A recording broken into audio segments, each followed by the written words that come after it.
Hello artists, today we're going to make something called a Nicho box. It's a little shadow box and it's a tradition that comes from Mexico. You see them a lot around Dia de los Muertos.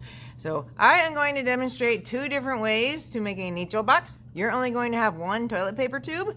You will take your tube and gently squish on one side, just one side, so it looks like a little raindrop. And then I will have some stencils at your tables for you to trace. So if you look, this one is rectangular, this one is curved and flat on the bottom. This is the same design, it's just flipped over the other direction. Okay, and follow that arrow.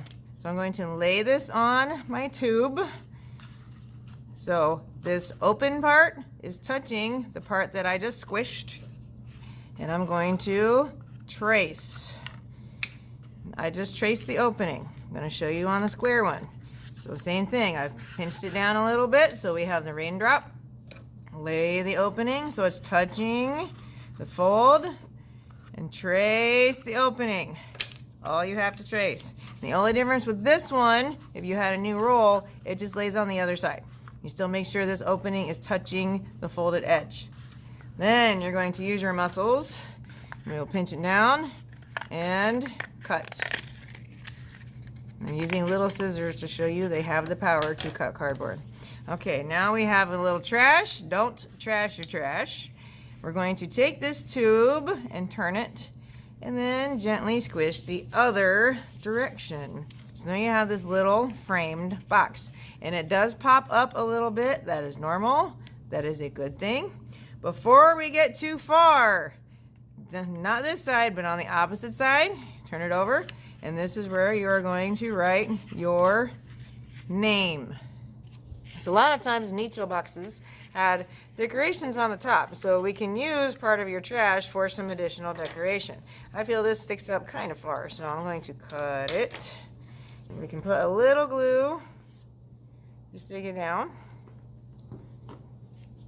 I may have a tacky glue station, or we'll just use Elmer's.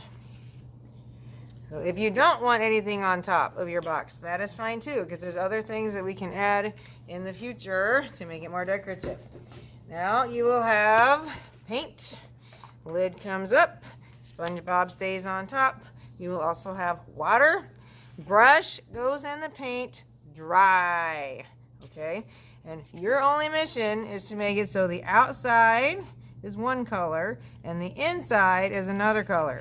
So I would probably start with the inside. So that may be the harder part to do. And we're just doing the stuff that we see when we look at the front. So I'm painting in strokes. I'm pulling down. Turn it around. Go the other way. So if we look inside, I just painted this part right here.